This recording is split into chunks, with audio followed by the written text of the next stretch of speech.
बिस्मिल्लाहिर्रहमानिर्रहीम। अस्सलाम वालेकुम डियर स्टूडेंट्स, उम्मीद है आप सब लोग खैरियत से होंगे। आज के लेक्चर में हम रिव्यू एक्सरसाइज 7 का क्वेश्चन नंबर 10 करेंगे। आज के लेक्चर में क्वेश्चन नंबर 10 के A B C D F और ई पार्ट जो हैं उनको हम सॉल्व करेंगे।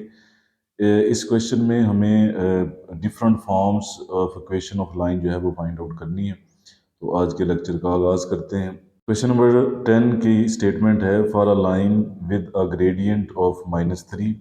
ग्रेडियंट का मतलब है slope, slope of -3 and Y intercept of 2। Write the equation of the line in. अब जो इसका पहला पार्ट है उसमें हमें स्लोप इंटरसेप्ट फॉर्म में जो इक्वेशन है वो फाइंड आउट करनी है। तो हम एक्सरसाइजेज में पढ़ चुके हैं पीछे। स्लोप इंटरसेप्ट फॉर्म जो होती है इक्वेशन ऑफ लाइन, उसकी फॉर्म ये होती है y is equal to M X plus C. ये फॉर्म होती है स्लोप इंटरसेप्ट फॉर्म। तो इसमें इस तरह होता है कि ये जो हमारे पास सी पॉइंट होता है, अगर हम लाइन को ऐसे रफली ड्रा करें तो ये हमारे पास सपोज करें कोई लाइन है, तो वाई इंटरसेप्ट जो होता है जहाँ पे लाइन वाई एक्सिस को इंटरसेक्ट करती है वो पॉइंट सी होता है। तो सी पॉइंट जो होता है वो वाई इंटरसेप्ट होता है जहाँ पे लाइन जो है वो वाई एक्सिस को इंटरसेप्ट करती है, और एम यहाँ पे स्लोप होता है। तो जो इक्वेशन हमें फाइंड आउट करनी है इस पार्ट में इस गिवन इंफॉर्मेशन की मदद से, तो वो हमें इस फॉर्म में बनानी है। तो अगर हम देखें तो जो हमें गिवन है, देखें हमारे पास क्या डाटा है जो हमें गिवन है। हमें स्लोप दिया गया है या ग्रेडियंट दिया गया है जिसको हम एम से ज़ाहिर करते हैं, वो हमें -3 दिया गया है। और जो हमें वाई इंटरसेप्ट दिया गया है, जैसे हमने अभी डिस्कस किया कि वाई इंटरसेप्ट का मतलब है कि हमारी जो लाइन है वो वाई एक्सिस को किस पॉइंट पर जो है वो कट करती है। तो वो दिया हुआ है 2। तो वो असल में सी होता है, सी की वैल्यू होती है सी पॉइंट पे वो जो कट करती है वाई एक्सिस को लाइन। तो वो हमारे पास सी की वैल्यू है, ये जो 2 हमें वैल्यू दी हुई है। तो यहाँ पे अब हमारे पास m-3 है और c की जो हमारे पास वैल्यू है वो 2 है। तो अगर हम इक्वेशन लिखें y is equal to M X plus C, और इसमें जो हम वैल्यूज रिप्लेस कर दें, यानी हम m की जगह जो है वो -3 लिख दें, स्लोप की जगह x वैसे ही आ जाएगा, और जो हमारे पास कांस्टेंट है c, उसकी जगह पे हम 2 लिख देंगे जो कि y इंटरसेप्ट है जिसे हमने c का नाम दिया। तो ये हमारी इक्वेशन ऑफ लाइन बन जाएगी इन स्लोप इंटरसेप्ट फॉर्म। इस क्वेश्चन में हमें इस बात का ख्याल करना है कि जो फॉर्म इक्वेशन की हमसे पूछी जाएगी, हमारा जो आंसर आएगा, हमने उस आंसर को उसी फॉर्म में रखना है। यानी इसे मज़ीद सिंप्लीफाई करने की ज़रूरत नहीं है कि आप इसे लेफ़्ट साइड पे लाएं और एक्स वाई और कांस्टेंट की तरतीब दें। इस फॉर्म में हमसे इक्वेशन ऑफ लाइन पूछी गई थी, तो हमने उसी फॉर्म में से रखना है जो हमारा आंसर होगा। तो ये स्लोप इंटरसेप्ट फॉर्म जो है इसका पहला पार्ट हमने कर लिया। अब इसके सेकंड पार्ट की तरफ चलते हैं। पॉइंट स्लोप फॉर्म हमने बनानी है यूजिंग द पॉइंट। अब हमें जो पॉइंट दिया गया है वो दिया गया है 1 2। इस पार्ट में हमारे पास जो इंफॉर्मेशन है, पॉइंट स्लोप फॉर्म, यानी हम स्लोप यूज करेंगे वही जो हमें गिवन है स्टेटमेंट में -3, और पॉइंट जो हमें दे दिया गया है 1 2, इसको हम यूज करेंगे जो इस पार्ट में हमें दिया गया है। तो अगर हम बुक में देखें और हम एक्सरसाइजेज में जाएं पीछे, तो हम देखेंगे कि पॉइंट स्लोप फॉर्म जो इक्वेशन हमें दी गई है बुक के अंदर, उसको हम देखें, पहले भी डिस्कस कर चुके हैं। Point slope form of equation of straight line y minus Y one M X minus X one. इसमें x1 y1 वो पॉइंट होता है जो हमें गिवन होता है, और m जो स्लोप है जो हमें इस क्वेश्चन में दिया गया है। तो यहाँ पे हमने इन वैल्यूज को रिप्लेस कर देना है स्लोप की जगह, और x1 y1 वो पॉइंट है जो हमें गिवन है। तो अब हम इन वैल्यूज को यूज करते हैं और हम उसकी फॉर्म लिख लें। वी नो, यहाँ पे हम लिखेंगे point point slope form of equation जो है वो हमारे पास क्या होती है, अभी हमने देखा y minus Y one is equal to M X minus X one. तो इसमें m तो हमारे पास स्लोप है, और जो पॉइंट हमें दिया गया है ये हम x1 y1 हमें यहाँ से मिल जाएगा। तो अगर हम वैल्यूज़ को यहाँ पर रिप्लेस करें तो y माइनस वाई वन यानी y1 की वैल्यू हमारे पास है 2, m की वैल्यू -3 है, x माइनस x1 और x1 की हमारे पास वैल्यू 1 है, तो हम उसकी जगह पे 1 लिख देंगे। अब इसे भी हमने मज़ीद सिंप्लीफाई नहीं करना, इसे हमने इसी शेप में रखना है कि हमें पॉइंट नज़र आए 1 2 और हमें स्लोप नज़र आए -3। तो इसको मल्टीप्लाई करने की या सिंप्लीफाई करने की ज़रूरत नहीं है, यही आपके बुक में एंड पे आंसर है। सी पार्ट है, सी पार्ट में हमें 2 point form equation of line बनानी है यूजिंग दी पॉइंट 1 2 एंड 4 -2 4 -7। तो अब हमें दो पॉइंट्स दे दिए गए हैं, एक पॉइंट हमारे पास 1 2 है और दूसरा पॉइंट जो है वो 4 -7 है। लेट हम इसे सपोज कर लेते हैं कि ये हमारे पास पहला पॉइंट है ए और ये दूसरा पॉइंट है बी। तो अब अगर हमें दो पॉइंट्स दिए जाएं तो उसकी इक्वेशन हमें देखनी है कि उसकी फॉर्म कैसी होती है, लाइन की जो इक्वेशन है अगर हमें दो पॉइंट्स दिए जाएं। तो उसको भी हम बुक से देखते हैं, हम पढ़ चुके हैं 2 पॉइंट फॉर्म कैसे जो है वो उसकी इक्वेशन जो है हमने बुक से देखी है, इसका फार्मूला भी हमें याद रखना है। तो 2 पॉइंट फॉर्म जो है वो इक्वेशन इस तरह होती है, y minus Y one is equal to y2 minus Y one over x2 minus x1 और फिर ब्रैकेट में होता है x माइनस x1। तो ये वाली इक्वेशन जो है हम यूज करेंगे 2 पॉइंट फॉर्म। तो यहाँ पे अब हम वो फॉर्म लिखेंगे। तो देखें 2 point form using these 2 points. तो यहाँ पे हम लिखेंगे वी नो, हम जानते हैं कि पॉइंट फॉर्म, जो 2 पॉइंट फॉर्म इक्वेशन होती है, two point form of equation, वो हमारे पास होती है y minus Y one is equal to y2 - y1 over x2 - x1 और ब्रैकेट में x -x1। तो यहाँ पे अब हमें पॉइंट कैसे मिलेंगे, ये जो हमारा ए पॉइंट है पहला, यहाँ से हमें x1 y1 मिलेगा और यहाँ से x2 y2 मिलेगा। तो ये वैल्यूज हमने यहाँ पे रिप्लेस कर देनी है। y माइनस वाई वन हमारे पास है 2, उसकी जगह हम 2 लिख देंगे। y2 की वैल्यू है -7 और y1 की वैल्यू हमारे पास है 2 ओवर x2 हमारे पास 4 है -x1 और x1 की वैल्यू जो है वो है 1। ब्रैकेट x -x1, x की जगह पे x और x1 हमारे पास 1 है, वो हम उसकी जगह पे रिप्लेस कर देंगे। अब इस तरह है कि ये जो -7 -2 और नीचे 4 - 1 लिखा हुआ है, इसको सिंप्लीफाई नहीं किया गया क्योंकि पॉइंट जो है हमें शो करना है, हमें ऐसे ही लाइन को शो करना है, उसके सिंप्लीफाई नहीं करना जैसे पहले पार्ट्स में हमने नहीं किया।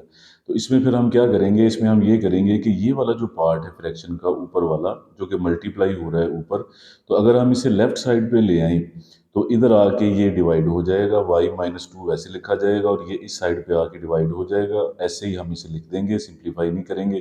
तो जब ये पार्ट इधर आ जाएगा तो यहाँ पे हमारे पास 1 बचेगा, नीचे 4 - 1 भी वैसे ही लिख दें और इस साइड पे x -1 है। तो अगर हम x-1 को 1 से मल्टीप्लाई करें तो ये हमारे पास आ जाएगा x-1 ऊपर और नीचे आ जाएगा 4 - 1 y-2 ओवर -7 - 2। इसी शेप में हम इसका आंसर देंगे क्योंकि यहाँ से पॉइंट्स जो हैं, 2 पॉइंट्स जो हैं वो वाजे हो रहे हैं और यही डिमांड है कि इस फॉर्म में हमने इसे लिखना है, तो इसे यही इसका आंसर होगा इसी फॉर्म में। अब ये तो हो गया इसका 2 पॉइंट फॉर्म। अब नेक्स्ट हम देखते हैं इंटरसेप्ट फॉर्म। तो इंटरसेप्ट फॉर्म क्या होता है, रफली हम उसको देखें ब्रीफली। तो इस तरह है कि अगर ये हमारी लाइन है जिसको हम डिस्कस कर रहे हैं, तो जिस पॉइंट पे वो ए पॉइंट को इंटरसेप्ट करती है हमें ये भी देखना है इसमें, और वाई को जहाँ पे इंटरसेप्ट करती है वो भी देखना है। तो इसकी जो फॉर्म होती है एक्चुअली वो ये होती है एक्स ओवर ए, हम पहले पढ़ चुके हैं, plus Y over B is equal to 1। यहाँ पे जो ए होता है ना एक्स के नीचे, तो इसका मतलब होता है कि वो जो हमारी लाइन है वो एक्स को ए पे इंटरसेप्ट कर रही है, ए पे कट कर रही है। और जो ये जो बी होता है वाई के नीचे, इसका मतलब होता है कि वो लाइन वाई एक्सेस को बी पे जो है वो कट कर रही है, इंटरसेप्ट कर रही है। तो इसलिए इसे कहते हैं इंटरसेप्ट फॉर्म। यानी दो इंटरसेप्ट होते हैं, ए पे जो एक्स पे कट करता है वो ए, और जो वाई पे कट करती है लाइन वो बी। तो इस फॉर्म में हमें लिखना है इक्वेशन को। किस इक्वेशन को हमें इस फॉर्म में लिखना है, जो हम पहले कर चुके हैं, जो हमने इंटरसेप्ट फॉर्म में, स्लोप इंटरसेप्ट फॉर्म में इक्वेशन लिखी थी, उसी को हम लेंगे और उसे इस शक्ल में हम कन्वर्ट करेंगे। तो सबसे पहले जो हमने इक्वेशन जो है वो बनाई थी y is equal to -3x+2। इस इक्वेशन को हम लेके तो इंटरसेप्ट फॉर्म में लिखेंगे, जो ए पार्ट में हमने इक्वेशन बनाई थी, यानी y इज इक्वल टू वो हमारे पास थी y is equal to -3x+2। तो इस इक्वेशन को जो हम पहले पार्ट में फाइंड कर चुके हैं, हमें इस इक्वेशन को ये शेप देनी है एग्जैक्टली। तो अब ये शेप जो है हम कैसे ऐसे देंगे, इसमें देखें राइट साइड पे जो कांस्टेंट है आपके पास वो 1 होना चाहिए, x के साथ 1 के अलावा कोई कोएफिशिएंट नहीं होना चाहिए और y के साथ भी 1 के अलावा कोई कोएफिशिएंट नहीं होना चाहिए। तो सबसे पहले तो 3x को आप लेफ्ट साइड पे ले आएं, इस साइड पे ये नेगेटिव है तो लेफ्ट साइड पे आके ये पॉजिटिव हो जाएगा और साथ में y भी है, और इस साइड पे हमारे पास 2 है। सबसे पहले तो हमने राइट साइड पे 1 बनाना है जहाँ पे 2 है, तो उसका तरीका है कि हम यहाँ पे लिखेंगे डिवाइडिंग 1 बनाने के लिए डिवाइडिंग बोथ साइड्स बाई 2। तो दोनों साइडों को हम 2 पे डिवाइड कर देंगे ताकि यहाँ पे 1 बन जाए। 3x प्लस वाई, इसको भी 2 पे डिवाइड कर दें, y वाले हिस्से को भी 2 पे डिवाइड कर दें और इस 2 को भी 2 पे डिवाइड कर दें। तो जो हमारा टारगेट है राइट साइड पे 1 बनाना, वो ऐसे में मिल जाएगा, 2 1 ज़ा 2, तो हमें राइट साइड पे 1 तो मिल गया। अब नेक्स्ट हम इसको लिखेंगे 3x/2 प्लस y/2। अब बिल्कुल ये फॉर्म बनाने के लिए कि अब x के साथ, जैसे हमने डिस्कस किया कि 1 के अलावा कोई कोएफिशिएंट नहीं होना चाहिए, तो यहाँ पे 3 है, y के साथ तो नहीं है, वो ठीक है। अब जो x वाला x के साथ जो 3 है, इसे हमने नीचे लेके जाना है। तो जब हम 3 को नीचे लेके जाएंगे तो इसकी शेप कुछ इस तरह की हो जाएगी कि जब 3 नीचे जाएगा तो 2 पे डिवाइड हो जाएगा, यानी 2/3 हो जाएगा। इस मेन फ्रैक्शन के नीचे एक और फ्रैक्शन बन जाएगी 2/3, ये नीचे जाके हो जाएगा, और y वाला तो ऐसे ही है, हम उसको ऐसे लिख देंगे इज इक्वल टू 1। तो अगर अगर हम देखें इसको, तो अगर हम इसे ऊपर ले जाएं दोबारा, तो वो वही शेप जो है वो हमें दोबारा मिल सकती है कि अगर 2/3 को ऊपर ले जाएं तो ऊपर जाके उलट हो जाता है, 3/2 हो जाएगा तो दोबारा हमें 3/2 मिल जाएगा। लेकिन हमने इसे इस फॉर्म के साथ जो है वो मैच करना था, जो कि हमारे पास है इंटरसेप्ट फॉर्म। तो अब देखें x/a, जैसे वहाँ पे a था तो यहाँ पे 2/3 है, y/b जैसे वहाँ पे b था तो यहाँ पे 2 है, और जैसे वहाँ पे राइट साइड पे 1 था तो यहाँ भी 1 है। तो ये हमारी इंटरसेप्ट फॉर्म जो है वो बन गई। नेक्स्ट पार्ट की तरफ अब चलते हैं। नेक्स्ट पार्ट जो है इसका ई पार्ट, तो इसमें हमें सिमेट्रिक फॉर्म में इक्वेशन को लिखना है। यहाँ पे मैंने यहाँ पे लिखा हुआ है, जो इसका ए पार्ट था, वहाँ पे जो स्लोप इंटरसेप्ट फॉर्म में हमने इक्वेशन फाइंड की थी वो यहाँ पे लिखी है, क्योंकि यहाँ पे उसकी ज़रूरत है। अब सिमेट्रिक फॉर्म को जो पहले एक्सरसाइजेज हम कर चुके हैं उसमें हमने डिस्कस नहीं किया, कोई इसका क्वेश्चन नहीं दिया गया था। तो सबसे पहले हम बुक से देखें कि इसकी शेप किस तरह की होती है, तो उसके बाद फिर हम वो फॉर्म बनाते हैं सिमेट्रिक फॉर्म। तो सिमेट्रिक फॉर्म को अगर हम देखें तो बुक में इसकी शेप है x-x1/cos अल्फा, y-y1/sin अल्फा, और इसको r के जो इक्वल है वो से सपोज किया हुआ है। तो ये हमारी सिमेट्रिक फॉर्म की जो है वो शेप है, जो शक्ल है जो हमें बनानी है। तो अब ये टारगेट हमारे सामने होगा सिमेट्रिक फॉर्म का। तो सिमेट्रिक फॉर्म की इक्वेशन हम लिखें तो ये होगी x-x1/cos alpha is equal to y-y1/sin alpha, और इसको हमने r के इक्वल जो है वो सपोज किया हुआ है। तो यहाँ पे हमें अब किस किस वैल्यू की ज़रूरत है वो देखें।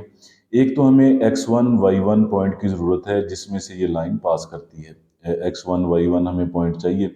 दूसरा हमें कॉस अल्फा चाहिए और साइन अल्फा चाहिए, और ये जो हम ए पार्ट में इक्वेशन निकाल चुके हैं स्लोप इंटरसेप्ट फॉर्म, इसकी भी हम यहाँ पे हेल्प लेंगे। ये चीज़ें फाइंड करने के लिए अब सबसे पहले देखें कि वो इक्वेशन हम लिख लें। ये यहाँ पे जो हमें स्लोप इंटरसेप्ट फॉर्म में हमने लिखी थी ए पार्ट में, तो यहाँ से हमें क्या हेल्प मिलेगी इसको हम डिस्कस करते हैं। अब x1 y1 पॉइंट जो है, अगर हम लाइन को देखें ऐसे रफली ग्राफ पे, तो ये हमारी लाइन है जो हम डिस्कस कर रहे हैं। तो इस पे देखें तो इस लाइन पे ये उसकी स्लोप इंटरसेप्ट फॉर्म वाली शक्ल है।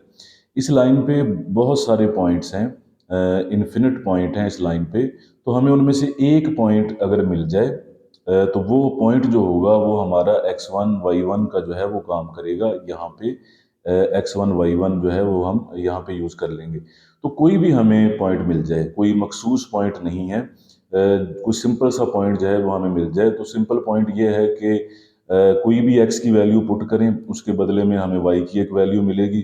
तो वो जो x और y की वैल्यू हमें मिलेगी वो इस पे कोई भी एक पॉइंट होगा। तो सिंपल रखने के लिए अगर मैं यहाँ पे हम देखें कि x की जगह पे हम 1 पुट कर दें, एक सिंपल सा नंबर है, तो हम देखते हैं कि x की जगह पे 1 इसमें पुट करने से हमें y की क्या वैल्यू मिलेगी। तो y इज इक्वल टू आ जाएगा -3, x की जगह पे अगर हम 1 पुट कर दें +2, -3 को 1 से मल्टीप्लाई करेंगे, -3 +2, बड़ी वैल्यू में से छोटी को निकाल दें क्योंकि डिफरेंट साइन है, तो बड़ी वैल्यू वाला साइन आएगा तो y इज इक्वल टू -1 आ जाएगा। तो ये जो हमें x की वैल्यू 1 और y की वैल्यू -1 मिली है, ये हमें एक पॉइंट मिल गया है, 1 पॉइंट मिल गया है जो कि इस लाइन पे लाई करता है। कोई एक आर्बिट्रेरी पॉइंट हमने ले लिया है। तो इसमें जो जो पहला नंबर है x वाला, वो x1 की वैल्यू वहाँ से हमें मिल जाएगी, और जो दूसरा है -1 वो y1 की वैल्यू होगी। तो ये हमारा मसला तो यहाँ पे हल हुआ कि x1 y1 हमें पॉइंट मिल गए। इसको चेंज भी किया जा सकता है, आप x की जगह 2 पुट कर दें तो आपको y की एक वैल्यू मिल जाएगी, या 3 पुट कर दें। तो सिंपल रखने के लिए हमने 1 पुट किया है। तो अब रह गया हमारा कॉज अल्फा और साइन अल्फा, जिसको हमने अब फाइंड करना है।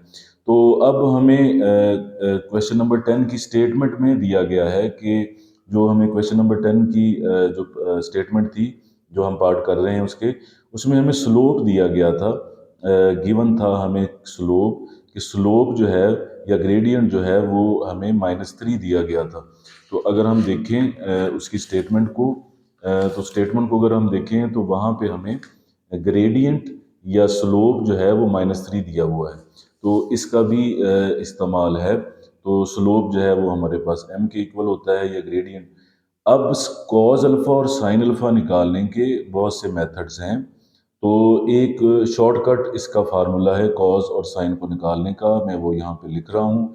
वो तब यूज़ होता है अगर आपके पास स्लोप यानी m हो, तो वो फार्मूला यूज़ किया जा सकता है कॉज और साइन के लिए।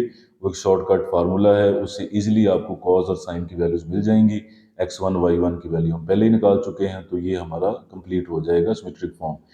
तो ये फार्मूला डियर स्टूडेंट्स आपने याद करना है। कॉस अल्फा के लिए अगर m आपके पास हो स्लोप, उसका फार्मूला होता है 1/1 प्लस m स्केयर, और उसके ऊपर स्केयर रूट होता है। इसी तरह साइन अल्फा जो है उसकी वैल्यू निकालने की जो फार्मूला होता है वो होता है m/1 प्लस m स्केयर और स्केयर रूट। यानी यहाँ भी नीचे 1 प्लस m स्केयर होता है, यहाँ भी। तो फ़र्क ये होता है कि इसमें यहाँ पे 1 होता है कॉस में ऊपर, और साइन में ऊपर जो है वो m होता है। तो m आपको पता है कि यहाँ पे स्लोप को ज़ाहिर कर रहा है। तो अब अगर हम m की वैल्यू दोनों हिस्सों में रिप्लेस करें तो हमें कॉस और साइन मिल जाएगा। तो यहाँ पे हम लिखेंगे cos alpha is equal to 1/1 plus m square, यानी m की वैल्यू यहाँ पे है -3 और उसके ऊपर स्केयर रूट है। तो -3 का अगर हम स्केयर लें तो इस स्केयर की वजह से नेगेटिव साइन खत्म हो जाएगा, 3 का स्केयर होगा 9। तो 9 प्लस 1 जो है ये हमारे पास हो जाएगा 10। तो 1/, √10 हमारे पास आ जाएगा। तो ये होगा कॉस अल्फा। कॉस अल्फा की वैल्यू आ गई है 1/√10। तो ये हमारे पास आ गई कॉस अल्फा की वैल्यू 1/√10। तो अब हम नेक्स्ट दूसरे हिस्से की तरफ चलते हैं। तो अब हम स्लोप का यूज़ करते हुए m इज इक्वल टू -3, अब हम साइन अल्फा की वैल्यू निकालते हैं। तो साइन अल्फा हमारे पास है m की वैल्यू जो है हमें दी गई है -3। तो इसकी जगह पे हम -3 लिख देंगे, और नीचे 1 प्लस m स्केयर, तो m की जगह आ जाएगा -3, उसके ऊपर स्केयर है और फिर स्केयर रूट है। तो -3/1 प्लस, जब हम इसका स्केयर लेंगे तो नेगेटिव साइन खत्म हो जाएगा, और 3 का स्केयर हमारे पास होगा 9 और स्केयर रूट। तो ये वैल्यू आ जाएगी -3/9, और 1 जो है ये 10 होंगे जब इनको ऐड करेंगे। तो साइन अल्फा की हमारे पास वैल्यू आ गई है -3/√10। तो अब हमारे पास कॉस भी आ गया है, साइन भी आ गया है, और जो पॉइंट हमने एक फाइंड किया था 1 - 1, वो भी हमारे पास है। तो यहाँ पे अगर हम पॉइंट भी लिख लें, पॉइंट हमारे पास है 1 -1, जो x1 y1 के तौर पर हम यूज़ करेंगे। तो जो इक्वेशन हमारे पास थी सिमेट्रिक फॉर्म, उसको हम लिखेंगे ये वाली इक्वेशन, और इसमें जो वैल्यूज हमने फाइंड की हैं उनको पुट कर देंगे। तो हमारे पास इक्वेशन है x - x1 over cos alpha is equal to y - y1 over sine alpha, sine alpha is equal to R. तो x1 हमारे पास अब है ये पॉइंट 1, यहाँ पे लिख दें, और कॉस अल्फा की वैल्यू हमने निकाली है 1/√10, उसकी जगह पे आ जाएगा y माइनस y1 की वैल्यू -1 है, हम उसे ब्रैकेट में लिखेंगे, और नीचे साइन अल्फा, तो साइन अल्फा की वैल्यू हमारे पास है -3/√10 इज इक्वल टू आर।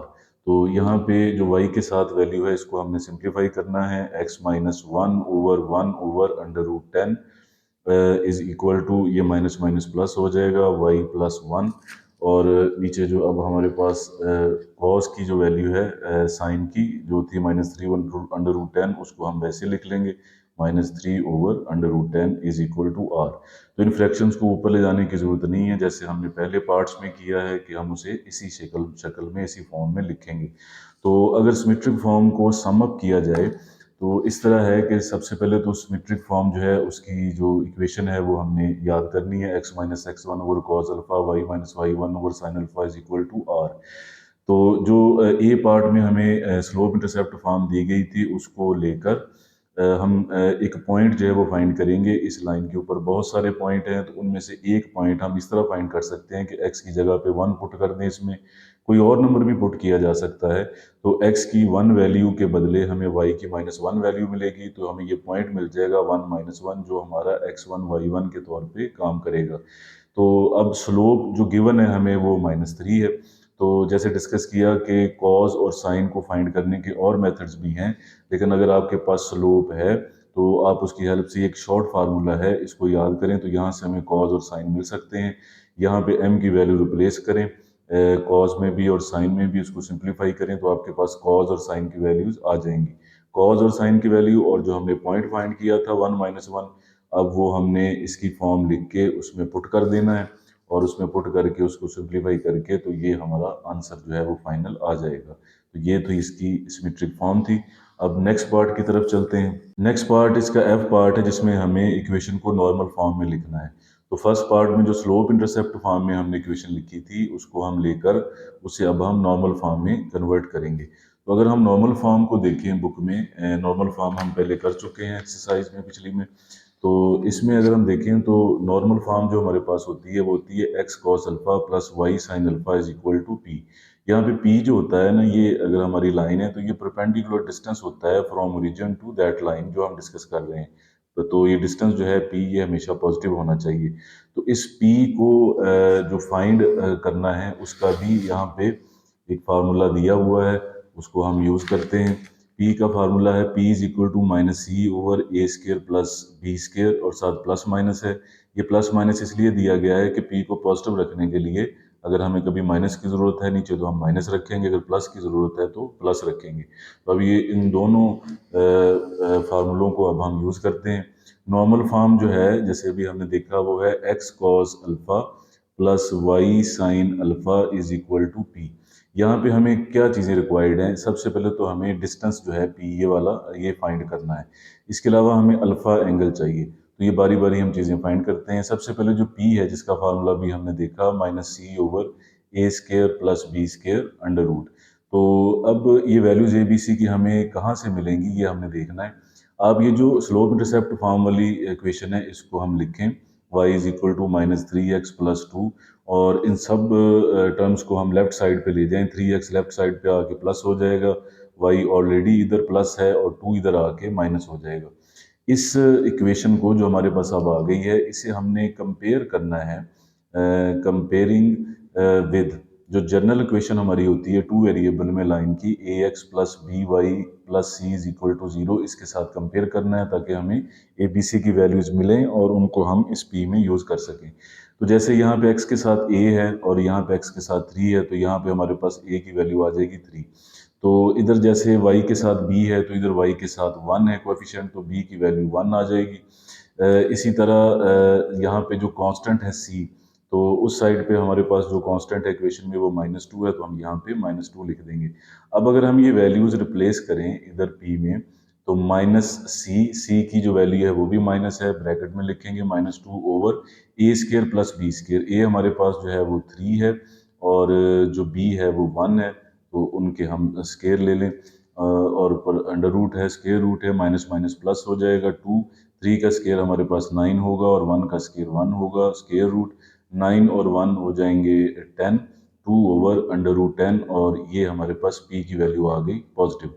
तो अब नेक्स्ट हमने क्या करना है कि अल्फ़ा फाइंड आउट करना है। p हमने फाइंड कर लिया अल्फ़ा। चूंकि हमें ये दिया गया है, सिंस गिवन हमें स्लोप दिया गया है क्वेश्चन नंबर जो 10 है इसकी स्टेटमेंट में, कि स्लोप हमारे पास जो है वो -3 है।